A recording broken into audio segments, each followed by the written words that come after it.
Meka kanyemo. Me yanko yanim. Memenda no pa nipa fa baby a ananwumre no ya me ambedu fe mu say yes. Ani je de ye. Oh ani je de ye. Wo wi asa ya jiwani. Nyambo Friday say me call Andy show no. Inti ye be hia wo ho. Meka nchao. Hey, amamfo. Na mama sije mama koda bokata nim. Yes. Na fei me fa de Republic Press ebo ho amane e ma e wo ha wo hwa ni masem ampade dada John Dramani Mahama e wo ha wa se o se Ghana football e se oba ye dwuma 24 hours wa se I will work 24 hours we e ye boshefo from ampade dada John Dramani Mahama e diaba e na o se o de be ye dwuma pepepe nya fe na be ye dwuma na campaign o mu na mesije campaign o mu na mo ye no any 24 hours nsunsun bia na mo na me so ye reporter said you machi no e bo wa mane time mo chese na krompo no omo na bi o wo mu tia na ma be blue hotel ka so mbeda kakra na hamachoma sa so be ye no online no e bi mo so abo mo ho ate ho no mo twen wo fiti anopa no a untumi kasa wo de mo gya hɔ akoda e wo so kɔ teacher say omo nam ye de anti experience na wo gada wo campaign mu omo na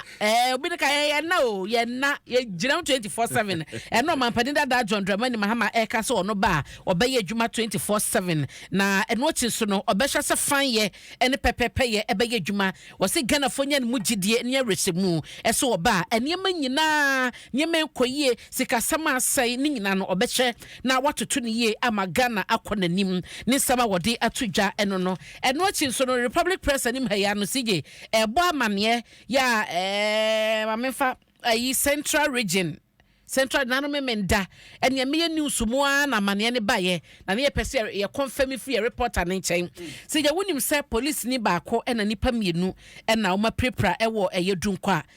bra kromfo kwoto hye wo so aku abrantie ba afrim ni foni ada da obokata ye ni ma se ya Republic Press de aba memenda no ye nya ne ntie ye na police ni picture ni ade nyina nti post na da ha se na waje ni post atade ye hye no be ma na nimu da honom obi abrantie na mo chese esiye ewo eye kwame pipra krom ye ben dunkwa na memenda ene na eboboso me da to so de no nwotwi ya na asem no esiye obade fa abrantie kransie ye mayen o fa ne kransie mayen na mo chese nipa mienu so ka ne ho no omo eprepra ye nti asebo CJ da bokratai ebo ho amane na ono no mo chese Evans ade ono ni police ni a wahwe ne nkwa oba de fa ne kransie ye ma me nkwa banim na me monitor to mampane akufu adon so na de ato samtwofo nyina nim se afi wo ya bato kese a ewo yanim December 7 ya ye bekọ no wose samtwofo nyina kasa omo kasa fa sumdwe ho wo mo bodere omo mo dawro fa sumdwe ho na asumdwe entododo na etiye no etim na ye fa sa sumdwe no kwa abato mu ene abato na chi nyina da obokata yi Republic Press dia wodi aba eno no the new publisher so da ebo amane ne picture we dey CJ eye 2016 bro mampani akufu ado wini election no CJ okay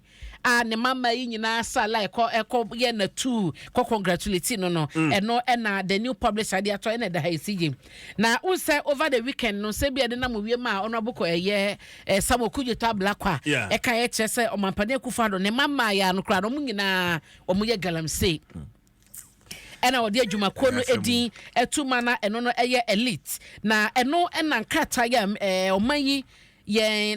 Ministry of Lands and Natural Resources PR unit no edire nkrata beto monten na chese sa elite ya ye ka ho asem so mampani akufu adoma ena eye no 2012 no hwampo eno munya wo nkrata wo mudi di omdwuma a wo mudi etu eye fomagudie no krompo no enye galamsey ena adwuma no mo ye no so according to amane no ne document abane de enye galamsey no mo ye eno mo nsan so nye wo kwayem omo nye wo forest mu enti sa reporter na mo monten nyina no krebia but elite ayo mampani man dia dabi omo chese nya omo dia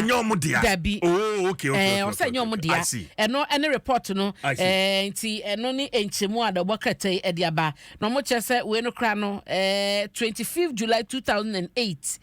25th July 2008 and omode omo certificate ema oma omo betumo de asho modwumadi ase eye dwumaku no enti 2008 no monsa eka ye na edididi chese eba besi 2012 2022 mpo na 10 years omode ma Med Mining Company Limited no eno soso no ewie enti wonsa ka da obokrati apatro amane ne de won bebrekin kan efa emame na yenkoyenim Ghanaian Times and so amane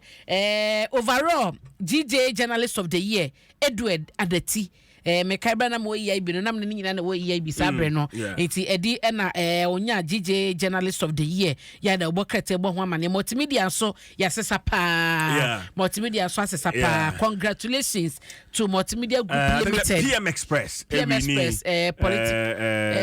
TV show English. PM Express and enyame nwanwa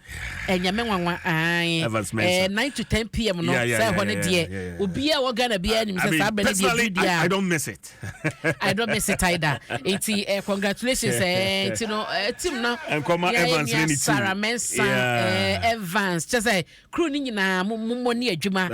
Mustafa so enya bi Rastos Asaredon ko just say edroso mo nyina mo ni adwuma mate yenim kama enti Ghanaian Times so de odebaye eno no sije da bokata idi amane no na da boka ha mamemfa we nsoso mra wonim se po bi aba ya ekowi akire no na omampani abedi akire Alhaji Dr. Mahmoud Bawumia wabiti omampani dada mahama enti Dr. Bawumia nya 49.4% eno omampani dada mahama enya 45.1% eno any the latest survey ya aba na eno no omo chese research organization Outcomes International na omo de sanhwehwemu no eba ye ya babia ejina eno no na omo chese survey ni mu no project Dr. Bawumia a win of omo ma no according to survey no out of 16 regions no Dr. Bawumia wini mu 11 na omampendeda John Dramani Mahama so ewini emu enum eno ne de survey no eka details ne de nyina e wo da bokrata mu ma sanka bi na ekenkan ema me sige me de